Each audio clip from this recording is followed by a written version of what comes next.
Welcome to the Cult of Domesticity podcast, a podcast about history, true crime, and whatever life brings us. I'm Courtney, and every week I am joined by another fascinating person.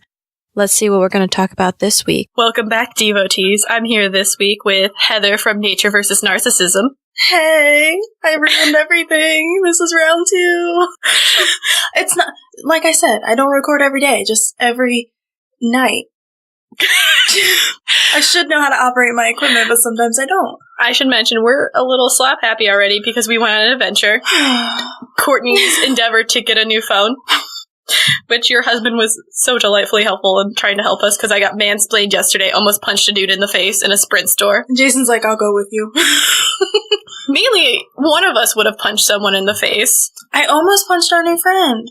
He's going to listen to this too, and now I feel bad now. But I did get a little bitchy with him at first, so I feel bad about that. We all got bitchy with him at some point. Well, because we were pissed off, because the one guy tells us they shouldn't have any issues. It says, here you go, have fun. Which, none of these people want to hear this shit. But regardless, we met a new friend. Yeah. We went to Sprint, we went to Verizon. And we met a true crime lover who now knows what a podcast is, subscribed to all of our podcasts, and is going to listen in his car and tell us all about the murder things in his family and his town.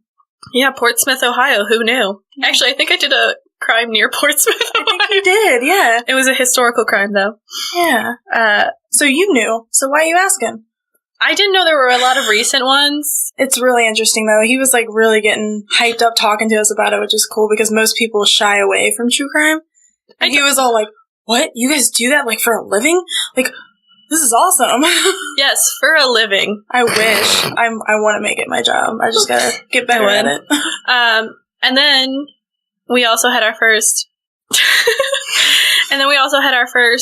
true crime class this week with JT Townsend. It's basically the Brick of Murders over 4 weeks. It's basically the best thing that's ever been invented ever. Yeah, and we're gonna just give a little brief teaser.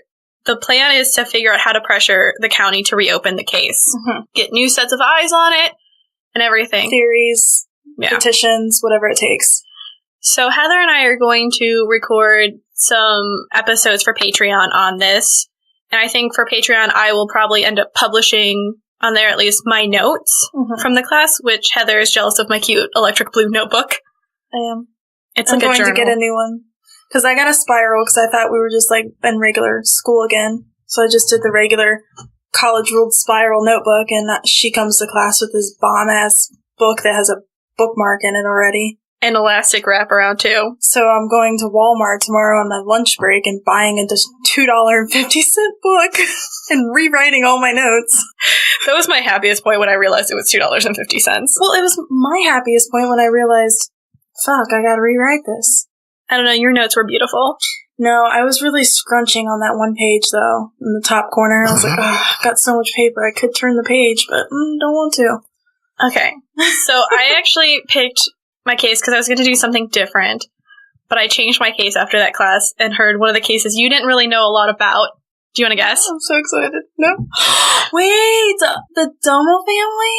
Is no. No. You're doing the Shepherd case. No. What the fuck? I am going to do the Shepherd case eventually. It's going to come up, but I want to have more time. No, don't say it. I have my notes. By the way, Heather... Shut the fuck up. Heather has a Nature vs. Narcissism tote, and I love it. It's so Justin much. makes fun of me. Yeah, I did send a picture to him, to tell him that I would make fun of you for it. It's not nice. It's not... What did he say it was? What did he say the word was?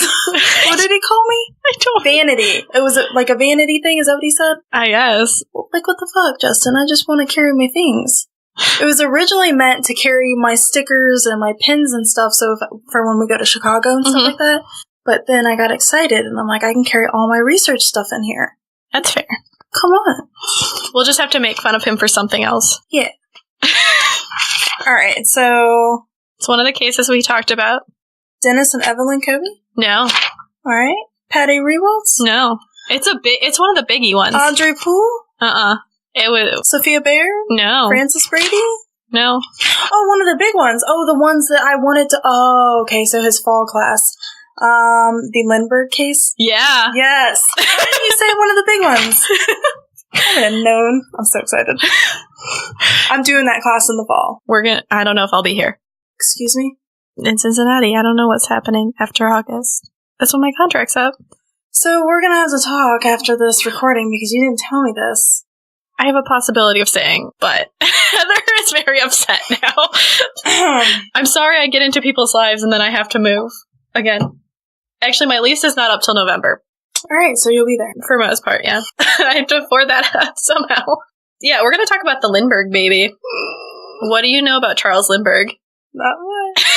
I know that the whole kidnapping charge and stuff like that, like across the state lines and stuff, it's called the Lindbergh Law because of this case. I know that. Yes. Like that part of the history of it. The actual case itself and Charles Lindbergh, like I've never once read into it. I just know it because it's, oh, the Lindbergh baby. Oh, the Lindbergh case. That's what I know about it. That's it. I've never looked into it. So, Charles Lindbergh is famous for doing the first transatlantic flight. So, okay. He's famous for his aviation. He was like an international hero for that. And that's how he got famous. He married a socialite. And there's a really great Nova documentary. Not NOLA. That's a city. That's in New Orleans. Nova is a federal, I think it's federal agency. I'm sorry. I'm tired. No, you're fine. National. Yeah, I think you're right. It is a federal. Let me double check for you. Yeah. Yeah, so it is what I thought it was at the beginning. It's like a national organization. It almost looks like it's like a publication, like a station type thing. So it's like PBS. It's part of PBS. Okay. Yeah.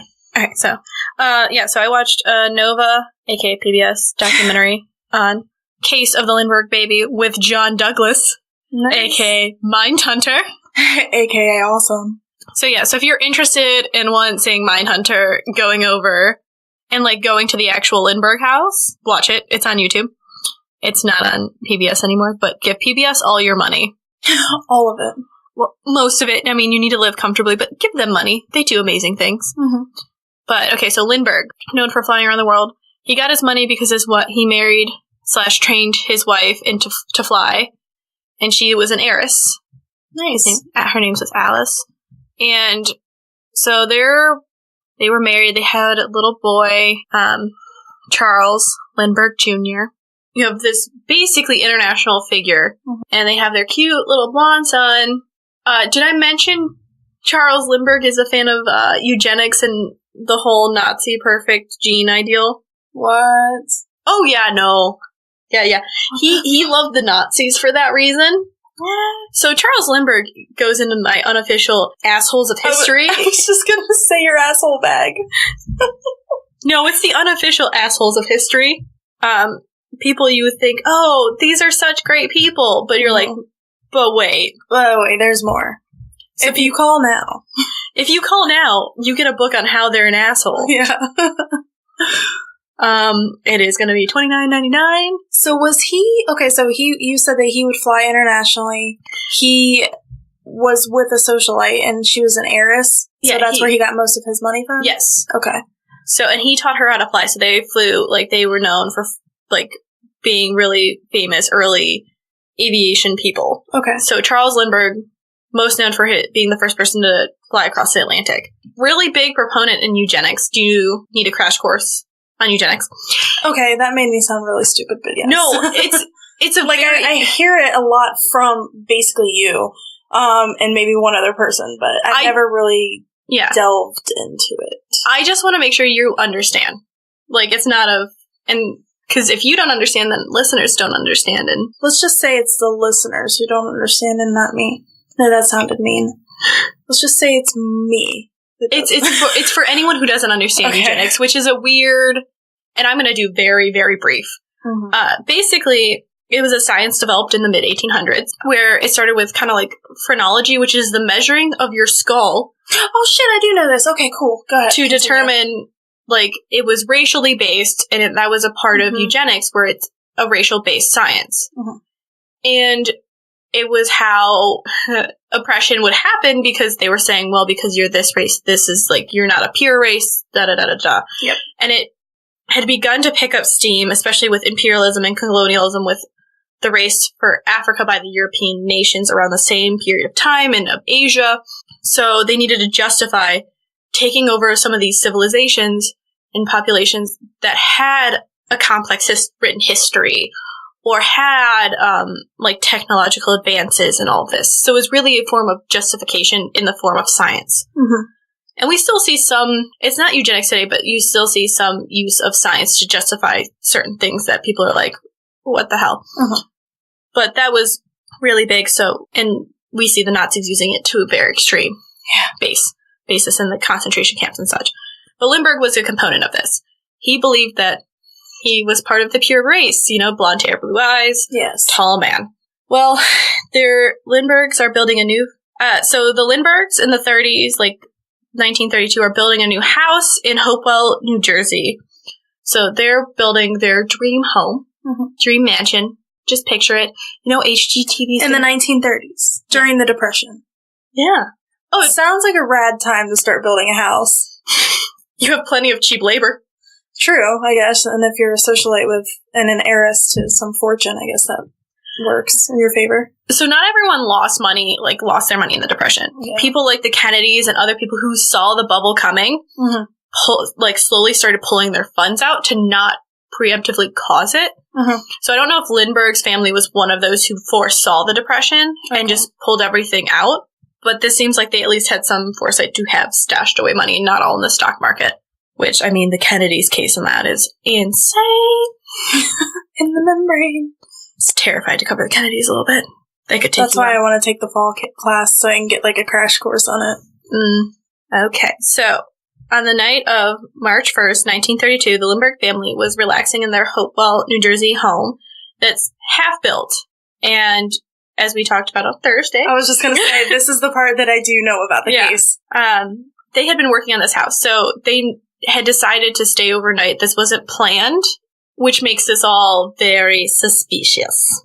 Mucho curioso. Don't think that was grammatically correct. It wasn't. It's, I'm a few in. It's fine. Heather's been supplying me with shots. Don't worry about it. You have to relax. They look like they're in test tubes. They do. It's medicine.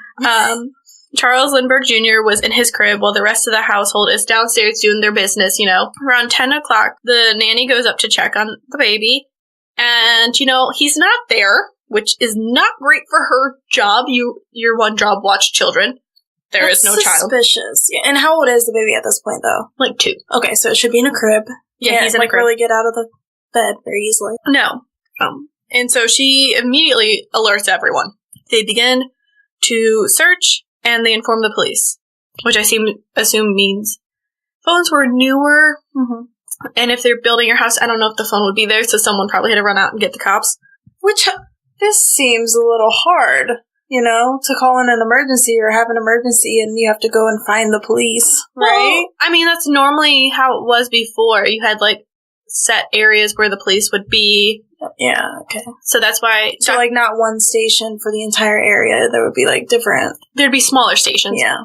And that's why, Doctor Who, they had the phone box, the police phone box, because they would have a phone so you could call the police, because not everyone had one.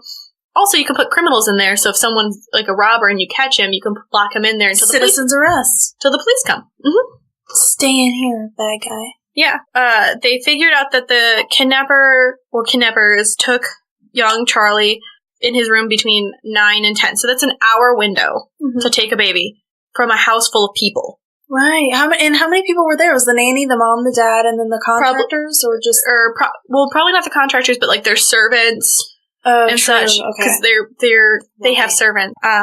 They also found a note asking for $50,000 in ransom money on the windowsill in the room. And hens. Oh my god. Another case. So the police arrived to conduct their investigation, and they found several clues. Let's go through those. Mud on the floor of Charlie's room, presumably from the kidnapper's shoes, because think about the people coming in and out of the room would come in through the house. Mm-hmm. Through the door, yeah. Yeah, the other doors. And there's a rug, and their shoes probably wouldn't be muddy. But if you're coming through a window... But, of course. they find outside a broken 3-piece homemade ladder, extension ladder.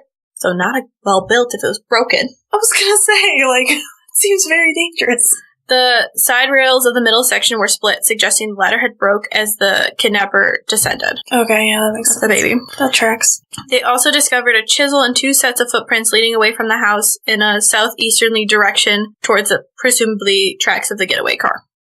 Interesting, the footprints were never measured. Like, none of this was measured. I mean, I have nothing for that. You have to also think forensics is in its infancy now. Well, yes, but that seems like an early thing that you would do. Yeah, on the same token, that seems like one of the, okay, this is the only thing we've got. Maybe we should measure it. Maybe we should do something to be able to compare it to something. Yeah. I don't know how else to word that, but... There's also no indications that the kidnapper hurt Charlie inside the home. And the police proceed to interview the household workers and people close to the Lindbergh family. Question, since I don't know anything about this case. So if a stranger comes and takes you away and you're a 2-year-old kid, don't you think that you would cry, scream, kick, make some type of noise? Somebody would hear you if somebody was taking you? I think it depends, like, what if he's really asleep? So, I mean, how hard do kids sleep, though? Like, I mean, okay, if this dude, lady, whoever, comes through the window and picks this baby up, dead sleep, okay, maybe he's still asleep, maybe he moves a little bit, but as you're descending down the ladder that eventually breaks, don't you think that type of commotion is going to wake the child and he's going to scream or make some type of noise? What if they drugged him? Alright, well, moving on. No, I mean, it's a fair question. No, it is.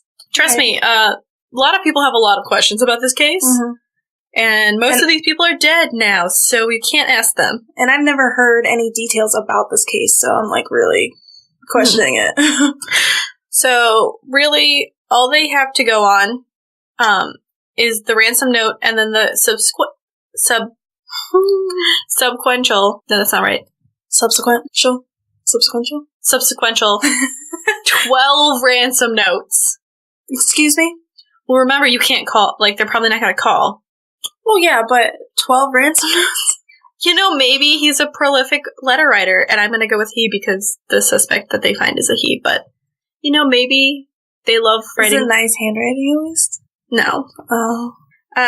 On top of it, Charles Lindbergh, being Charles Lindbergh, decides that he wants to head the investigation.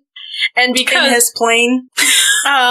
And he, being Charles Lindbergh, gets to do that. He informed Colonel H. Norman Schwarzkopf, head of the New Jersey State Police, that he wants to be in charge, and he is let to be in charge. That doesn't make any sense. First of all, conflict of interest. Second of all, he's not even a police officer. Third of all he does is fly planes. How is this okay? He's rich. How is this okay? He's rich. Again, how is this okay? He's rich. 1930s, and he's rich. This is so insane. They're like, well, alright, we really didn't have the manpower anyway. You just handle your own case, bro. What?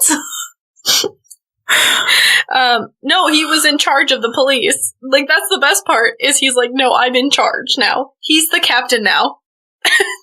Okay, so he didn't just want to be in charge of the investigation. He wanted to be in charge of the entire police force for this. Yeah, anyone who's working on it is under Charles Lindbergh. I thought you meant, like, he wanted to be the lead detective on it, kind of thing. Well, he is, but I mean... Oh my god, this guy. What a narcissist. Again, being Charles Lindbergh, which I think is now the title of this. What a narcissist. So, there were no arrests to be made until the ransom was paid and the baby safely returned, which is kind of fair. Like, you see, like, okay, we're gonna pay, we get the baby back, cool.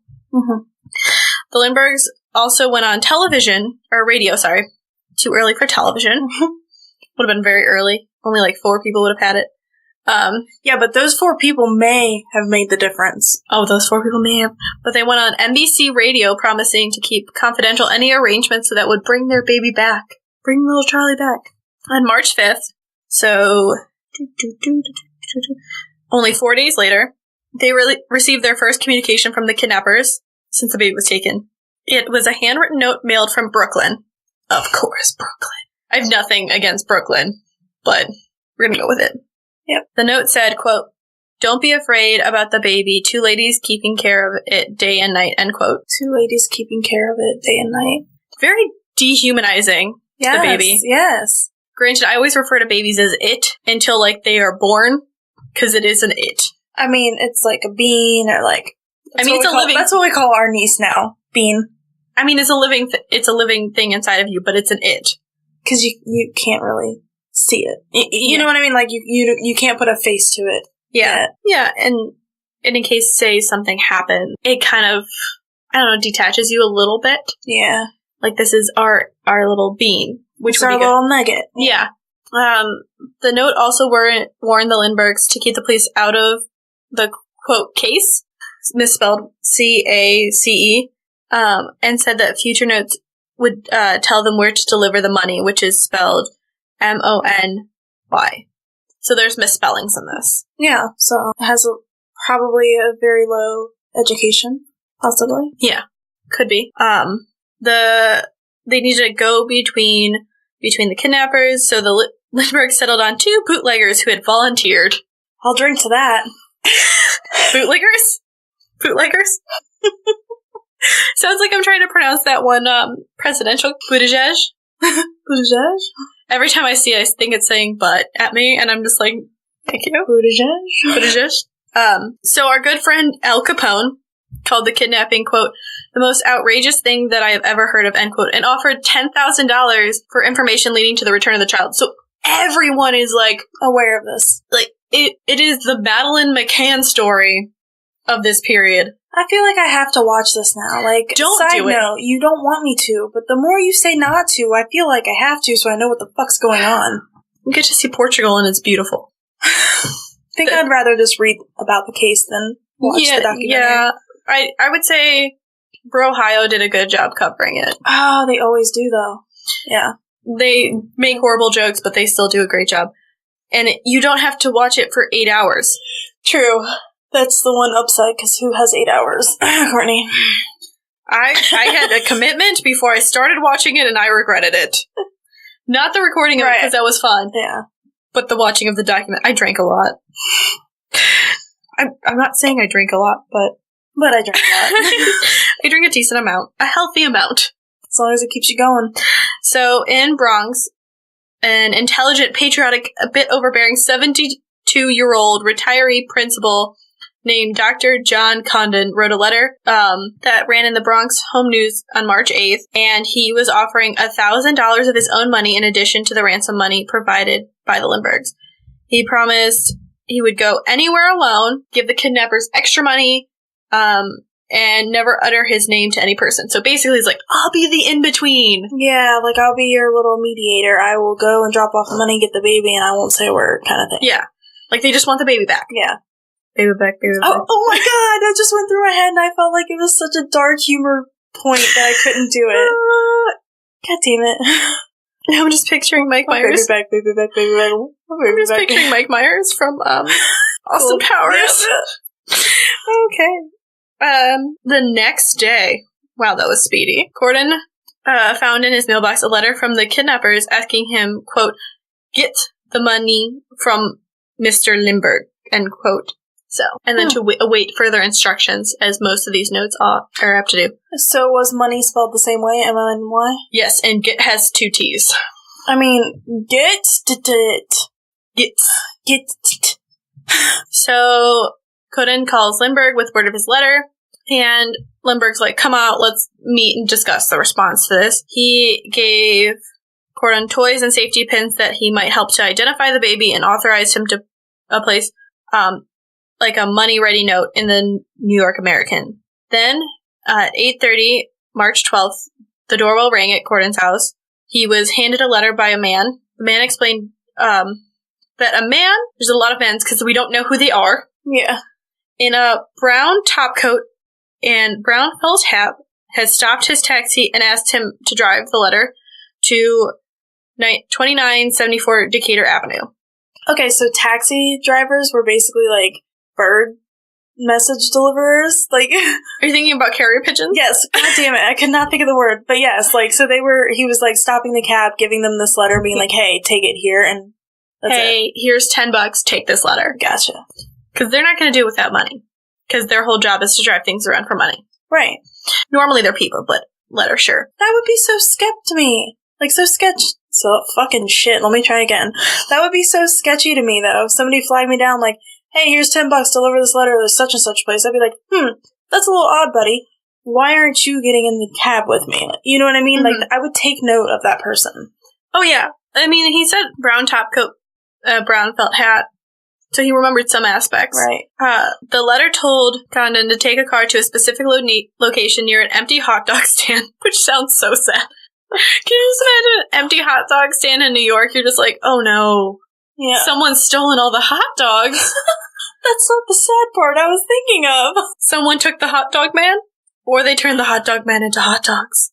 This is turning into some Stephen King shit. Soylent Green is people, Heather. Soylent Green is people. What? Have you never seen that movie? What did you say? Soylent Green. It's a movie from the 60s. Then no, I haven't seen that. It's an older movie.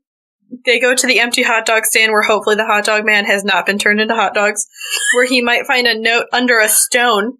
He might find one. Telling him where he should go next. This is a terrible scavenger hunt.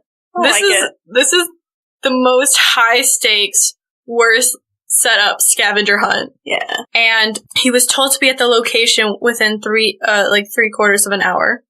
An hour is spelled HOUER. Within 3/4 of an hour, so within 45 minutes. Mm-hmm. Condon found the note. It told him to, quote, follow the fence from the cemetery to the 233rd Street. I will meet you, end quote. So he follows the instructions, and he finds a figure inside the cemetery deep in the shadows, signaling to him, which seems like how you get murdered. Oh, yeah. Murdering 101, for sure. Lure somebody into a dark cemetery. Mm-hmm. Yep. There's already dead people there. Maybe find a recent grave. Yep. You're good. The man had a handkerchief over his nose and mouth, and he said, quote, did you got it, my note, end quote, in a German accent. Did you got it, my note? Yeah. So he's German, so he's like an immigrant. Mm-hmm. He's like an immigrant, she says. He could be an immigrant, but he's like, English is his German descent, yeah. English is his second language. Yeah. Basically. Which makes sense with the spelling errors. Yes. But that's why I was focusing on them, because they're clues. I have my magnifying glass, so I'm looking. You're seeing eye dog, yes. He asked Condon about the money, and Condon replied, quote, I can't bring the money until I see the baby, end quote. Then he spotted another man outside the cemetery. The shadow figure was like, it's too dangerous, I'm out. Condon chased the man down, and they sat together on a bench. What? What is this story? I know. Somebody's chasing me. I'm not gonna sit down with them on a bench. He must have caught, they don't say that they didn't have one of those boxes to hold the guy in for the police. He had to sit on a bench. I mean, it's a cemetery. Just throw him in a mausoleum. Come on. That's not a bad idea. So he had managed to chase the man, and he told the man, who called himself John, that, hey, don't worry about it. Everyone's cool. We're all cool here. And this John guy, John is in quotes, probably should have been like, are you a cop? Because this seems like a thing a cop would say. Seems like a setup. Yeah. And the man basically expressed to Condon that he feared he might even burn, so get killed for it. Mm. So Condon was like, what do you mean by this? And the man said, quote, what if the baby is dead? Would I burn if the baby is dead? End quote. Oh my god. So Condon is like, why would you ask to deliver the ransom if the baby's dead? Like, what's going on? The man then tells him, baby's not dead. Tell the colonel not to worry. The baby's all right. Which seems like he's subtly saying, no, the baby's dead. Yeah, baby died. Yeah. And the man said, quote, tell Colonel Lindbergh the baby is on a boat, end quote. By himself? Well, no, with those two ladies. Remember, they said they're two ladies. Yeah, they're taking care of and Condon's like, well, then take me to the baby. And the man's like, nope, I'm here too long. I gotta go. The chief conspirator will be mad. And they leave. This case is blowing my mind. It's blown many people's minds. A few days later, Dr. Condon received a package containing a gray wool sleeping suit, which, really, who puts a baby to sleep in wool? That just seems scratchy. Very scratchy and very hot. The baby would, overheat itself. Well, I guess it's March. I don't care. You sleep in your body temperature, I don't know. I sweat when I sleep. Do not. So, But it was the suit that the Lindbergh baby was in the night of his kidnap. So that was confirmed. But Lindbergh, worried that the kidnappers were going to lose patience and do something, was like, no, just we'll pay the ransom. On March 31st, so the end of the month. This started at the beginning of the month. We're now at the end of the month. Condon received a note from John. And that was in quotation marks, guys. Really aggressive ones, too. Very aggressive. Demanding that the ransom money be ready by Saturday evening. IRS officials helped assemble ransom money using gold notes. Interestingly and smart by the IRS people.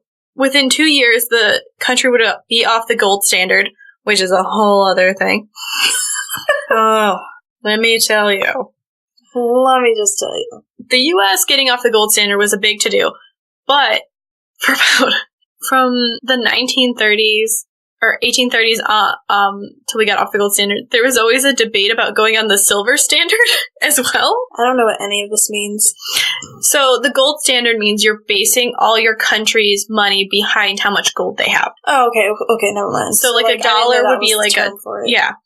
So there was an idea of putting it on the gold standard. Okay. And there were a lot of presidential... it was a presidential campaign promise. It's we're going to go on the silver standard because there's more of it and whatnot. Yeah, okay. It never went through because it's not a good idea.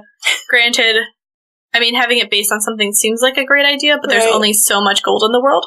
Just do water. There's a lot of water in the world. But let's do the water standard, guys. Right now our money is currently... I don't know how to describe our current standard. Yeah. It is based on the strength of our economy. So when the economy goes down, the value of the dollar goes down. That's why in countries like Zimbabwe and right now Venezuela, their money is worth nothing. So they're not using money because their money isn't worth anything. Because when the U.S. goes off the gold standard, a lot of countries had their money based on the U.S. Oh, shit. So, yeah. So if I travel to Venezuela right now, I get everything free? If you bring dollars, you can live large. That's why some countries... But what if I don't bring dollars? Do I have to show my tatas? So I would not recommend going to Venezuela right now because they don't have power or food or fuel. Really. So everybody's dying? Yeah. Did you not know this? I'm stuck in this first world country looking at true crime every night. Yeah. I did not know there's a thing going on. I'll find some articles and send them to you. It's kind of sad. I don't want them. Yeah, no, it's been going on for about 3 years. I knew 4 years, yeah. I knew it wasn't the greatest, but I didn't know that it's that bad. This isn't all, this would be another podcast. Yeah. Because my international studies side would come out, which I'm thinking I'm going to do a deep dive on one Latin American country's dirty war. We will have to discuss Venezuela at another time, though. I love horrible things. And this is why I didn't study this for my master's. I love horrible, terrible tragedies. I love studying them. Yeah. Because it's the human condition. Yeah. And it's at its most guttural and worst. Yep. I don't know what that says about me. But anyways, yeah, they're sending... Let me make sure I'm... Okay. So, the U.S. will be off the gold standard, and the bills... round yellow seal. So they had basically a seal on the money on the gold standard that was going to be taken off after we're not on the gold standard. So if anyone uses this, we're going to find them. Yeah. Using their noggin. Oh, shit. So they delivered 2 boxes of containing the ransom money. And I just imagine bankers' boxes full of money. Right. Who's going to transport this? I would want to spend it. Right. Make it rain. Going to the strip club. No, you quickly exchange it as fast as you possibly can. Come on. I'm not giving you tips on the way you were making it rain, I thought we were going to the club or something. Then at 7:45 on Saturday evening, the doorbell rings again at Gordon's house. Ding dong. Yes. Thought you needed a sound effect. I appreciate any sound effect. Another taxi driver delivered a note telling Gordon to drive to a florist shop where he would find another note under a table outside the shop. Again with the scavenger hunt. I want to do a real life scavenger hunt, but this one just seems ugh. But it's for a baby. That's what I mean. Too high risk for a scavenger hunt. Mm-hmm. There's a human life involved. So Gordon, I keep wanting to think of James Gordon, but Condon and was accompanied by a gun-toting Charles Lindbergh as they go to the location. Of course, because he's in charge of the investigation. He needs a gun. Yep. The note points them to another cemetery across the street from the florist shop. I think these are signs. You keep going to fucking cemeteries. I think that's telling us what's going to happen or what has already happened. Why are we not going to restaurants, parks, Chipotle. Children's museums, Chipotle? Just really want Chipotle. So Lindbergh's like, I'm going to hang back here and like watch what goes down. Because it's Charles fucking Lindbergh, and people know what he looks like. His picture's been in the paper so much. Right. Everyone's like, we know the Lindbergh baby's missing. Like, hear ye. The Lindbergh baby's missing. I can't think of a third. I can't. Stop giving me the test tube shots. Do you need another one? No. Heather's internally like, yes, give her more. So I can buy a new pack of a different flavor. I know, they should have had mixed packs. We need to go back because Courtney needs more whiskey, but that's just another point. Finish the bottle you gave me. Aww. And it was really sad. I kept the bottle, though, because I really like that whiskey.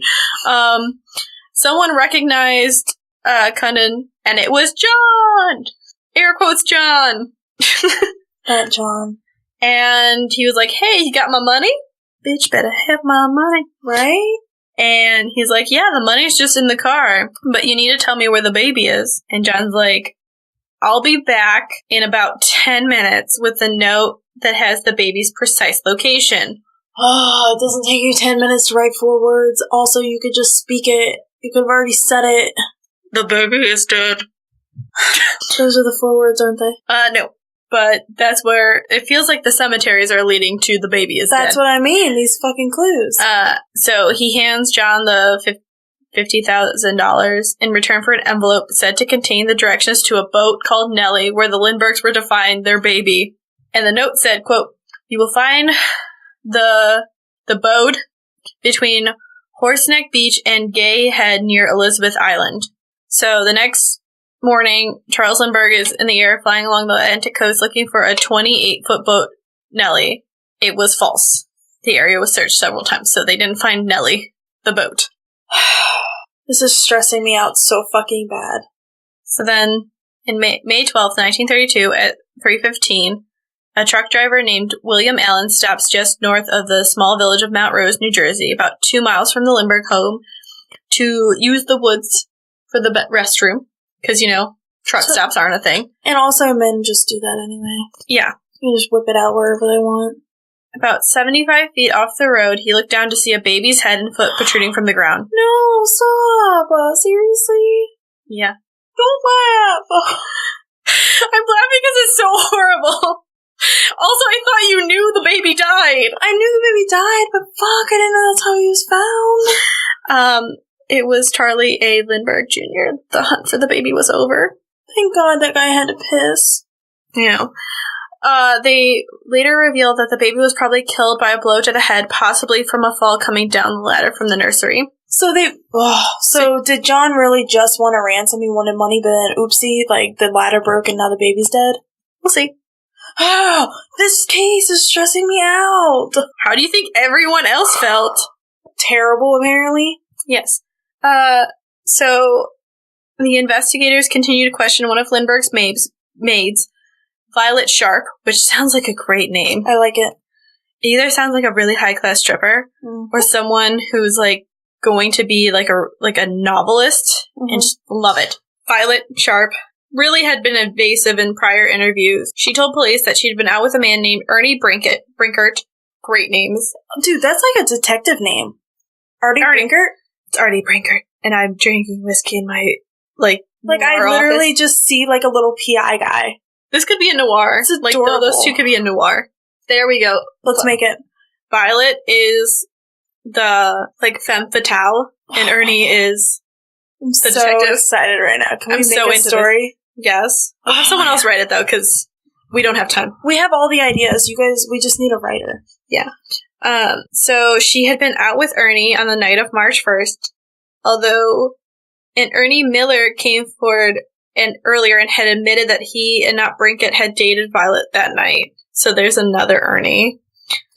That's just too many Ernies. Like, that's not even a common name. I have an uncle named Ernie, but that's the only Ernie I've ever met in my entire life. But in that period, that was a common name. Well, he's not... I think he's only like 50-something. I think it was a more common name. Huh. So, Sharp's photo identification of Brinkett and the business cards of Brinkett found in Sharp's room caused police to consider him as a suspect, but he had a solid alibi for the night of kidnapping, and his handwriting did not match the notes. Oh, good thing they did the handwriting analysis. Yes, there's a lot of that happening. Violet Sharp, ill and depressed over the death of the baby, really shaken by, like, into her private, like, relationships. The police come to question her again, and she just runs up to her room and commits suicide by drinking cyanide chloride from a measured cup, so, like, silver polish. Or, like, silver cleaner, yeah. But that causes speculation to think that she was in on it. Because she was so, like... distraught. Either she's so distraught and, like, just having... Or she's, like, freaking out trying to figure out how am I going to keep this secret. Yeah, she's either so distraught and having mental health issues, or cannot figure out how to deal with the secret she has to keep, that she just complete suicide. So, the police are keeping track of locations for most of 1932 and 1933 of where the gold-marked ransom notes appear. First, they're scattered all over the city, but then they slowly begin to concentrate in Upper Manhattan and a German-speaking district of Yorkville. I just like that the German-speaking district is Yorkville. Mm-hmm. Because York. You know why New York's named New York? I feel like I should know these things. Like, I feel like I'm being tested for a pop quiz. No, it's just, I these are the fun facts I have that aren't horrible. A lot of them are horrible. But, so when it was, originally New York was called New Amsterdam. When the British purchased it from the Dutch, the Duke of York purchased it, and that's why it's called New York, because it was New York. Yeah, okay. And so Yorkville, it just seems funny because it's a very British kind of name. Then, November 27th, 1933, a cashier at Lowe's Theater remembers taking a gold note for a movie from an average-sized, big-nosed man who matched Condon's description of John. So John reappears. God damn it, John. Go home. Probably is home. Then 10 months later, the head of teller of the Corn Exchange Bank in the Bronx came across a gold note with 4U1314NY penciled in the margins. The teller informs investigators, who assumes the note was for a license plate penciled in by a gas station attendant. Their assumption was presumed correct when the attendant of a Upper Manhattan service station, John Lyons, recalled the note came from an average-sized man with a German accent driving a blue Dodge. Fucking German John. He told the investigators he remarked upon the man as he gave him a gold note, and he was like, "Oh, you don't see many of these anymore." And he was like, "No, I only have about 100 left." Oh my god. Yeah. And because it was so weird that he had the gold note, He wrote down the license plate. Yeah. And it's crazy to think that those were used to be license plate numbers, but so they go to the New York Motor Vehicle Bureau, and they discover that the license plate belongs to Richard Hauptmann, a 35-year-old carpenter living in the Bronx. The next morning, after leaving his home in his blue Dodge, Hauptmann was arrested. In his possession, he had a $25 gold note. So he had one of the notes in his possession. $25? $20. Oh, okay. I was like, what? There was a $25 bill? This is neat. Continue. So they go to his house and search, and they uncover $1,830 in Lindbergh bills hidden behind a board, and another $11,930 in Lindbergh money in a shellac can sitting in a recess in the garage window. Which I'm like, I like his hiding space thoughts. He's like, can behind a board. It's Depression era thinking. Yeah. Gotta get clever. That's why if you ever get an old house, always search the walls. Yes. It's fun, for one. And two, you might find shit. If you do find interesting stuff, please tell us. Yes, share it. We would like to know. So, they're like, "Hey, Hauptmann, what's up with this?" And he's like, "My friend Isidor Fisch, a German friend who sailed for Germany the previous December and then later died of tuberculosis, and left some of his belongings with him for safekeeping. Do you believe it? So, Hoffman had discovered in Fish's belongings the gold notes, and he decided to spend it without telling his wife. You never do that. They know. They know, and also just, like, tell your wife, because it prevents fights later on. Because she's going to be like, why do you have all these notes? They fingerprinted Hoffman. They put him in lineups. They made him do handwriting samples. And he's not talking. They investigated the Fish story and found it to be fishy. But, on top of it, the trim of a door in a baby's closet in the Hoffman's home, they noticed a smudged phone number written in pencil. It was Dr. Condon's phone number. In Hoffman's attic, they found a sawed-off board, and we'll get back to that. oh my god. During interviews with Hoffman's neighbors, a picture emerged of him as a shy, hardworking, frugal carpenter. So they built their case. September 24th, 1934. So we're now like 3 years out from this. 2 years out. I can't do math. It's hard. It's really hard. There's numbers and shit. Yeah, and you have to add and subtract and shit. Hoffman is put up before a New York magistrate to hear that he's accused of extorting $50,000 from Charles Lindbergh and would be held on $100,000 bail. Dude don't have $100,000! It's the 1930s!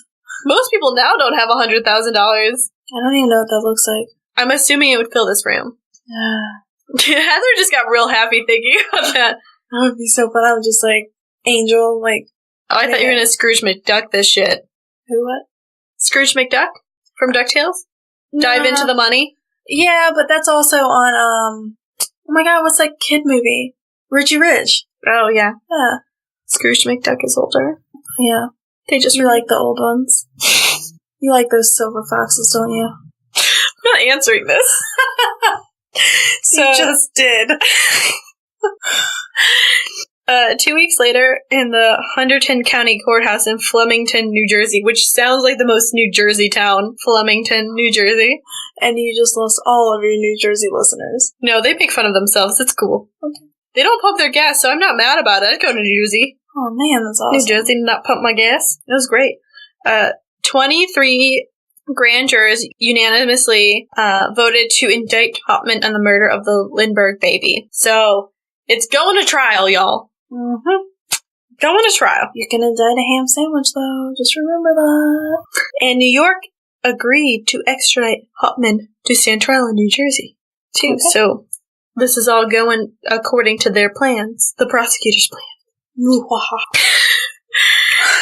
The trial was set for January 2nd, 1935. So now on the 3rd year since the baby's been missing. The baby. Your whole voice changed when you started that sentence.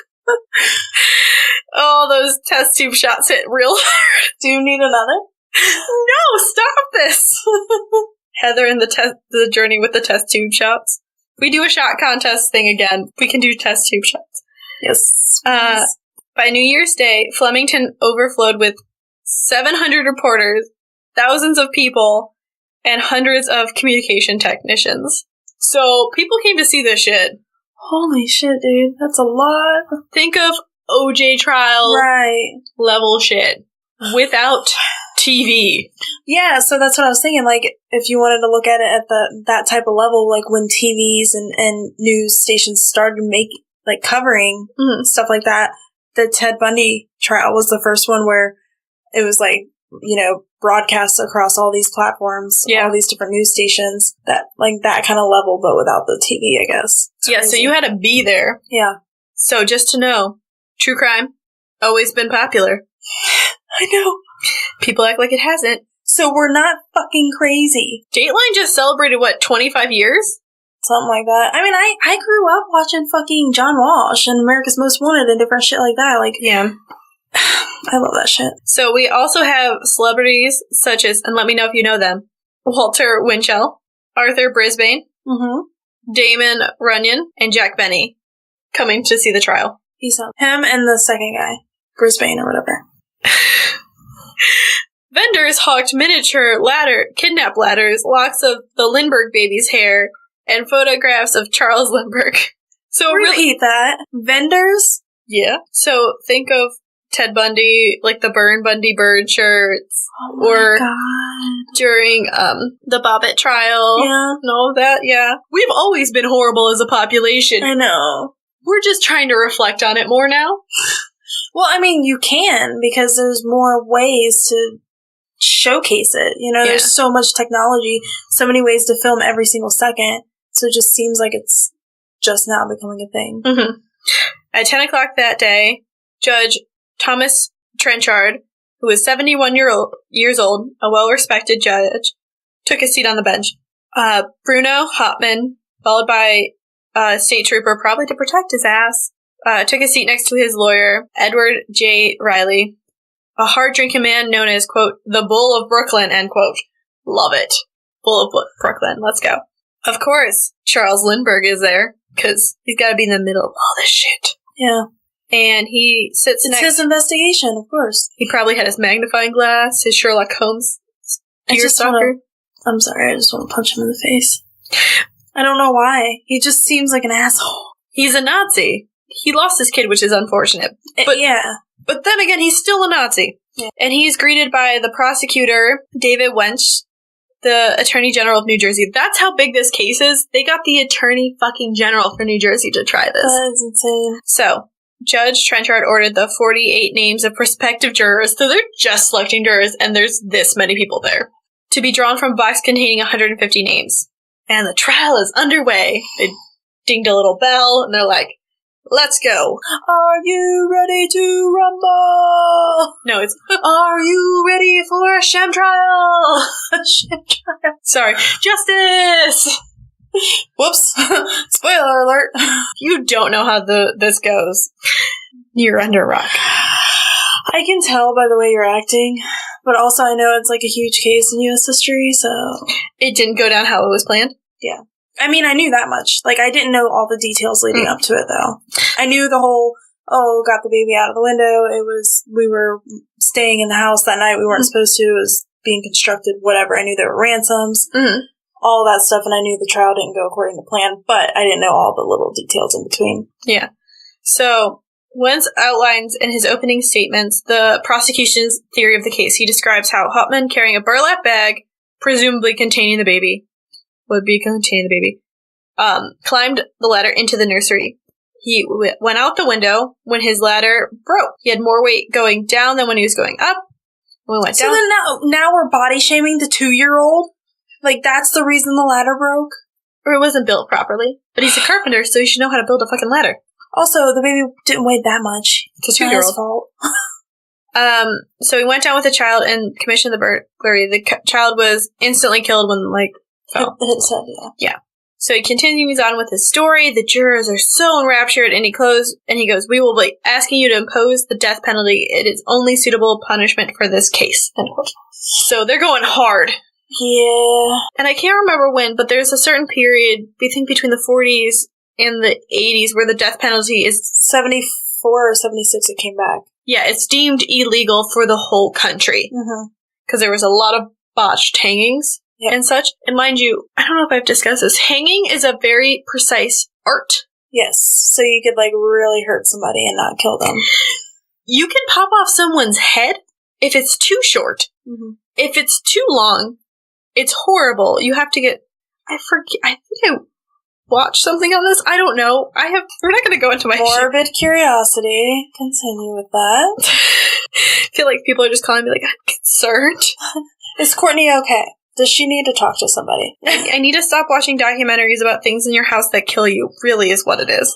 Yeah, there's a lot of things that could kill us. Don't worry. Just think about Final Destination movies, the most random fucking things. So I just live my life, because if I'm going to die, I'm going to die. It is what it is. So they begin by calling Anne Lindbergh to the stand, and she relates what happens that night.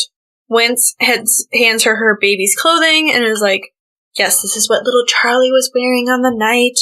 And actually, surprisingly, Riley, for the defense, doesn't cross-examine her. He says, the defense feels that the grief of Mrs. Lindbergh needs no cross-examination. So, she's in mourning for the loss of her child. We're not going to deal with it. Then they go to Betty Gow, the Scottish maid who was the last person to see young Charlie alive on the 4th day of the trial. I've cut out a lot. There's a lot in there, and you can look up everyone's testimonies and all that, but we're trying to keep this to an hour. So she passed that already. There is some shenanigans in the middle of this. Yeah. But she identifies the sleeveless undershirt that she had made for the baby, found on the corpse, and how she had been the one to identify the baby as the corpse. Riley, who cross-examined Gow, basically was like, you and your friends were accomplices to this crime. Like, shows her photographs of the Purple Gang, the notorious Detroit gang, and asked her if she knew any of them. She said that she did not. Ends up fainting during the cross-examination, and they have to revive her. We go to the 8th day of the trial. Colonel Norman Schwartz was quizzed on the handwriting specimens. He chose the 2 that Hauptmann voluntarily gave, and there was a total of 45 specimens, including the 15 ransom notes, the 9 automobile registration applications in Hoffman's handwriting. So, what? So many cases. Whoa, I'm so lost. 9 automobile registrations in his handwriting. Mm-hmm. So they got some extra ones to, like, compare. So he had 9 cars? Yeah, I think registration was a little different. You might have had to do it every year. Oh, okay. Yeah. I was like, okay, so is he like a car dealer? What am I missing? Okay. No, he's a carpenter, not a car dealer. That's what I thought. He's a carpenter like Jesus. Moving on. So, there's a series of document examiners, handwriting specimens, the whole 9. Oh, the most famous one was John Tyrrell, who also testified for the prosecution in the Leoben Loeb trial. If you have listened to Fatalities, Dr. Elisa Lucas covers that case from Chicago around the same period. Loeb and, Leopold. Yes. Okay, yes. Based on a true crime, covered it too. Mm-hmm. Leopold and Loeb, yep. Yeah. So I'm not going to cover it here. And everyone is like, yes, he handwritten. You just said yes with A's and S's. Like all of the S's. And all I pictured was your little Bitmoji queen. My Bitmoji is a queen. They basically have said that Hauptmann has written these notes. Riley told the press afterwards he would produce 8 handwriting experts of his own to show that Hauptmann was not the man to write these notes, but only one eventually would take the stand. On top of that, they have the county physician, Dr. Charles Mitchell, who performed the autopsy and testified to the baby's skull fracture. He told the jury, quote, "The blow that caused the fracture was struck prior to the death of the child," end quote. Hauptmann sits there white-faced and frozen as he hears the doctor's testimony, and Lindbergh sat with his shoulders bowed for the first time, showing any physical, upsetness during the trial. The real testimony concerning Hauptmann's passing of gold notes from the ransom money, Weitz calls his last witness a balding 74-year-old xylotomist, a wood expert. Use that now in your Scrabble dictionary words. Xylotomist? Yeah. Is that the name? That's the term for it. Wood expert. Oh, wow. Xylotomist. Mm-hmm. I like it. That's the name of our noir. There we go. It's called Xylotomist with Detective Awesome Sauce Brinkley. What was it? Ernie.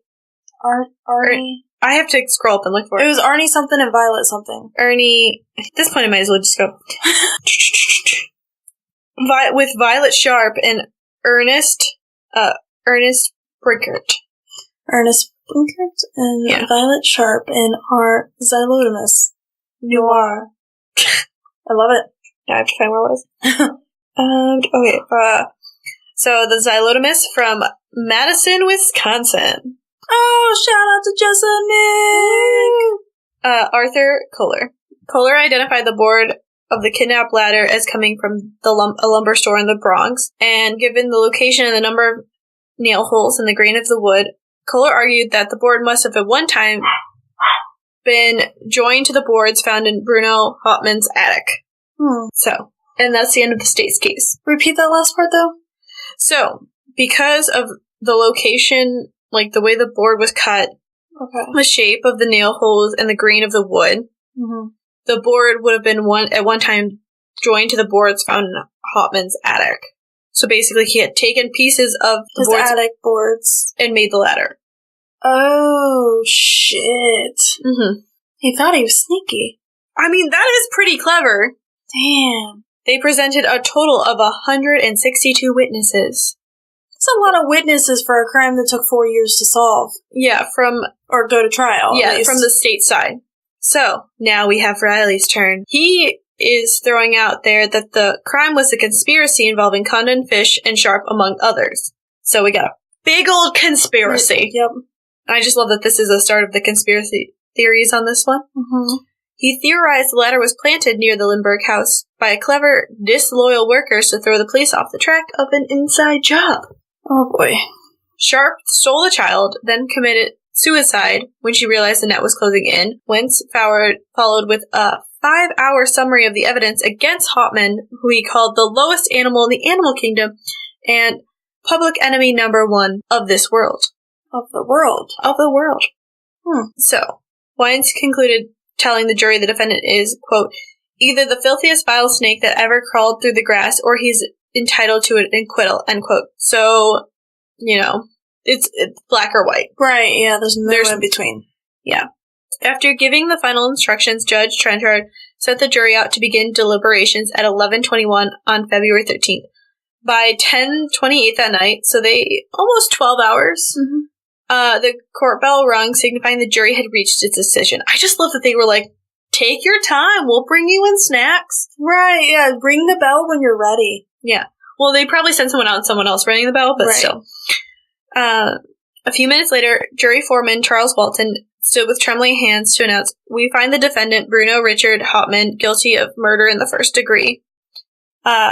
So, the judge told Hauptmann, the sentence of the court is that you suffer death at a time and place in the manner specified by the law, end quote.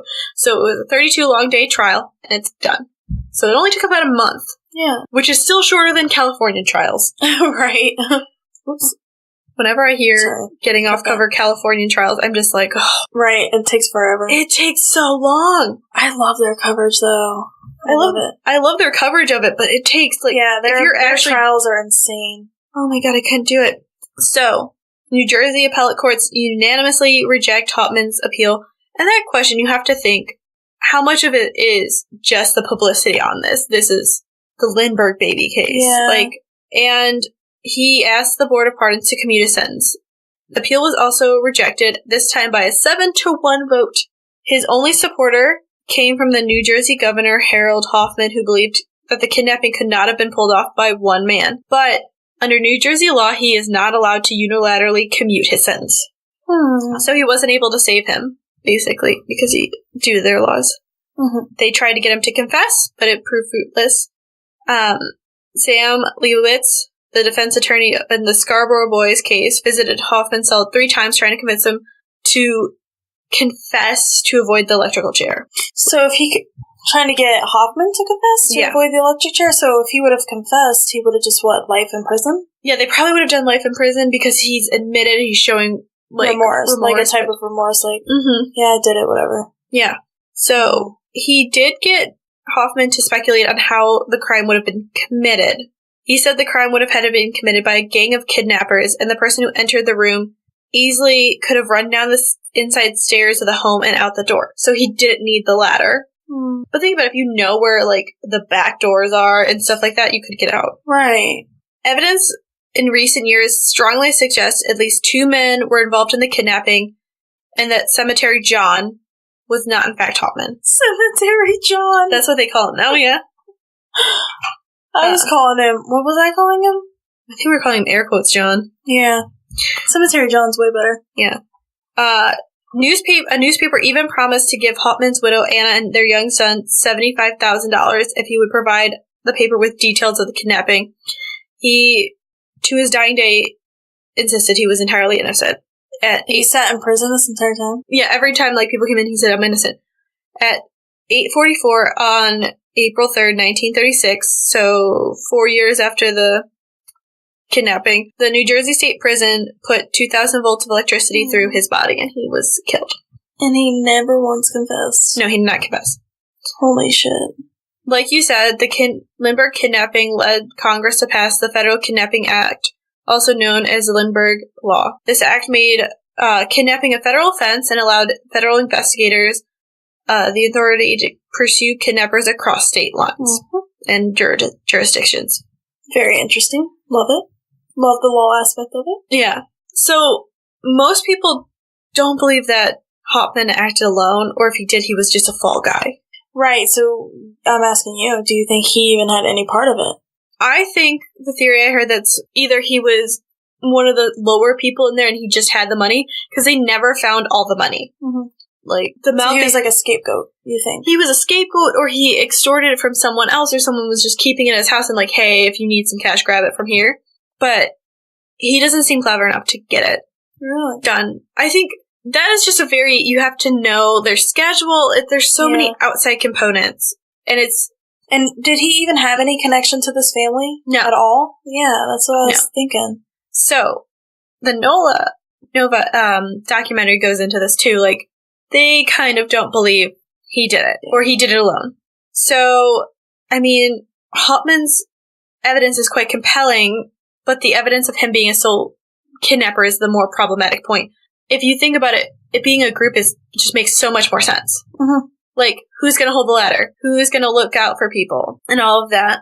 And what's up, Luna? At this period of time, we have a lot of gang activity. Like, out west, we have those gangs.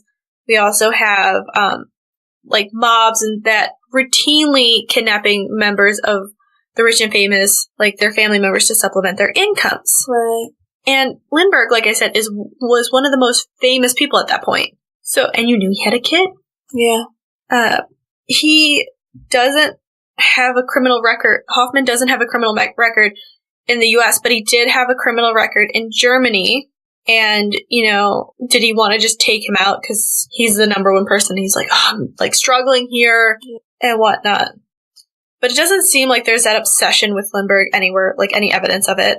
But remember how I said Lindbergh was a fan of eugenics and kind of like, and then like the social Nazi shit, yeah, and like social Darwinism. So he wants to be the perfect specimen. Oh my God, no! I know this part of the case. Okay, go ahead. I'm excited now.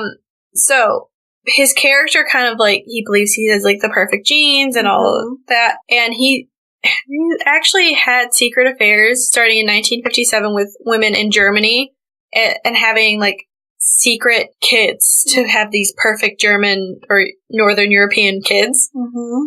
And there's evidence that little Charlie was not completely healthy. Yeah, he wasn't a perfect specimen. Mm-hmm. They had downplayed, the public had not been informed of his health and his physical condition at the time of his abduction. You know, it appears he had ricket-like conditions, so, you know, his bones weren't as good. He required mega doses of vitamin D and daily exposure to sunlamp kept in his cribs. He also had a hammer toe on his left foot. A hammer toe? Yeah. Big toes. Janky toes. Like janky toes. A too large cranium and unfused skull bones. Okay, so he already has issues in his skull, so, like, anything really could have killed him if he hit his head on something. Yeah, I mean, when you're a child, it's more flexible. I know, but, like, a fall or whatever. Mm-hmm. And then you think about his father, who is very much wanting to be the ideal specimen, having the ideal specimen. Blue eyes, the blonde hair, the... smart, healthy, all of that. This kind of, like, raised suspicions, especially because Lindbergh took a direct charge of the investigation.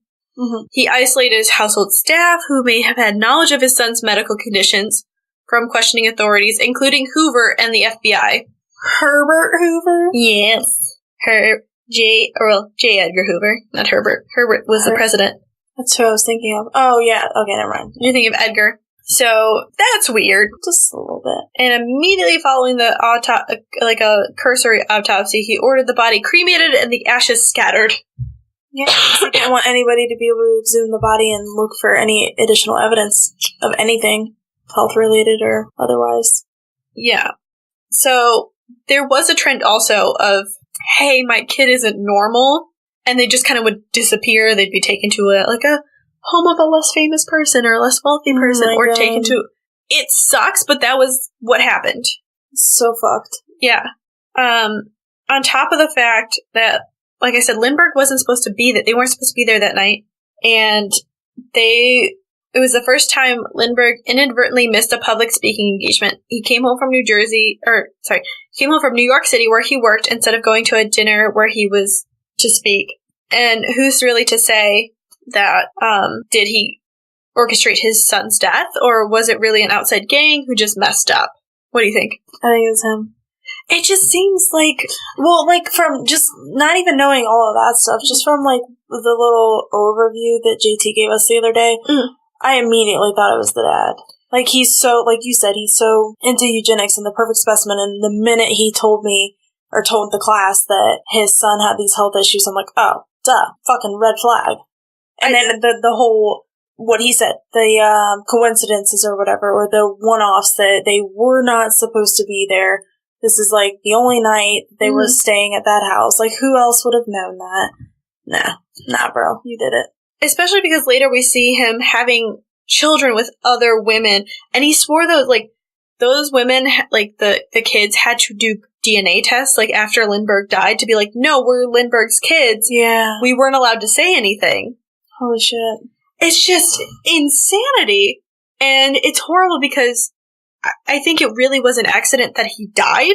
Yeah. But it was 2 miles from his house where it was found. So I wonder, that maid, she probably knew something, and maybe she was the one that was supposed to take over care of the baby and just make it like the baby was her own, perhaps? Like, he wanted to get rid of the baby? Well, she was a single woman. She couldn't do that. But, like, even if they say we're taking him to an orphanage or something like that. Yeah. Say something happened along the way, like, and someone got too rough, or they were trying to sneak him out while, like, everyone else was downstairs so no one would see him, and the ladder broke. Yeah. That still doesn't look great. No. Like, if they leave him in the yard, like, that doesn't look great. So if he's missing, it brings a lot more sympathy, and they just happen to find a scapegoat. Jesus. Oh, stressful. So do you want to do some plug-in? Oh shit, we're done. Yeah, well, this is it. The baby's done. That's, like, the main theory is that Lindbergh killed his own kid. Yeah, I really, really, really, really think it was the dad. Like, he orchestrated this entire thing. He is an asshole of history. And nothing ever happened to him, right? He was just, like, lived his life normal, right? Yep. Him and his wife continued on. He continued to have his secret affairs, fathering more children. Were they perfect specimens? I think so, actually. Yeah, I think they were healthy. So it may be, like, genetics are weird. Yeah. And who knows? It also, like, the 50s was completely different than, like, the 1930s for having kids, like, just health-wise. So it could have been that, too. Fuck me. So who knows? It's a rough one. Yeah, it's rough because an innocent child got killed. Right. But it also shows you a lot about our culture. One, that we don't change. We do, like, just reflect on these dark periods of history. We do have that crowd mentality of, you did something wrong, we're going to shame you. I think it's gotten worse with the internet age, but on top of that, this idea of children and all of that has changed. I think for the better, where we're more like, no, our child might not be perfect, but it's our child. Right. It's more accepting, which is a dumb word to have to say about your child, regardless, like, everybody's different. Everybody's born differently. It doesn't mean that oh, that's a throwaway kid. You know what I mean? It's just, I do like how it's evolved in that way. We don't make kids disappear to go to the asylum or some relative out in the country anymore. Yeah. Which probably was another option, but, I mean, Lindbergh still is a garbage person. 100%. Not just because he's a Nazi, because he was cheating on his wife to make perfect children. That is just weird. Yeah. Okay, ready to plug some things? Oh, all the things. Which one of the four do you want to go start with? Nature vs. Narcissism, true crime comedy, dark humor, cussing, fun stuff. We cover serial killers mostly, but we also, with season 2, cover regular murderers. That's a weird term, regular murderers. One-offs. Yeah, exactly. Ones that don't necessarily kill 3 or more people. Status Pending. It is an investigative true crime podcast. We look at unsolved, unresolved, still open cases, cold cases, stuff like that.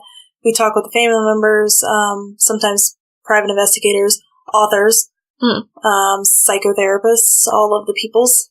Super fun. Super interesting. Ohio 88 is not fully in swing yet, but it's going to focus on notorious criminals from the 88 counties in Ohio, which I realized Ohio has so many fucking counties compared to other states. Mm-hmm. I want to say, I can't remember which one it was. I want to say Rhode Island or Delaware, one of those actually only has like 6 counties. So compared to 88, that's pretty amazing. Yeah, we have weird shaped ones. Yeah, it's super weird. And then Coast to Ghost, it's literally, don't fucking go and review it bad, okay guys? It's literally just sitting around drinking and talking shit about ghosts and stuff. It's super fun. We just do it for fun. We're not doing it to make money or please anyone but ourselves, but you can listen because it's fun. I mean, who doesn't love talking shit about ghosts? I love it. I love it. It's so fun. Yeah. So next week, we're going to have another returning person coming on. I'll tell you more off mic. Oh, yes. Okay. She tried for you guys. She tried really hard. I'll tell you. And yeah, bye. Bye. A suspicious suicide. A 54-year-old cold case. A 17-year-old girl who disappeared and whose stepfather was just released from jail. A stabbing at a college party that challenged social and political boundaries. A false confession that nearly landed a standout college football player in jail for the rest of his life. These are the cases we cover on Status Pending, a monthly 3-part look into cases which are open, unresolved, or prematurely closed. We bring voices of the victims, their families, and others with expert knowledge of the cases we cover, with the hopes that continuing to shine light on the questions surrounding these cases might one day bring closure. Join us every month for a new chapter in our podcast. Subscribe to Status Pending wherever you listen. For more information, including ways to contact us about future cases you think we should cover, visit statuspending.podbean.com.